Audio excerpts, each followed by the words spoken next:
everyone, I'm Lindy from Australia's Best Recipes. Today we're making a super simple Christmas fruit cake, and the best thing about it is you only need 4 ingredients.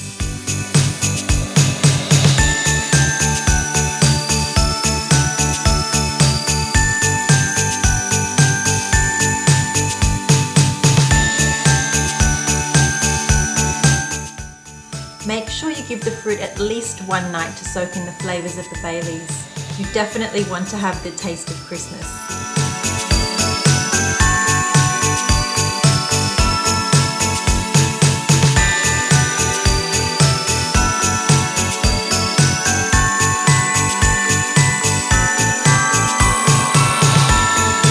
Make sure you smooth it down for a lovely flat top that is perfect for pouring custard over.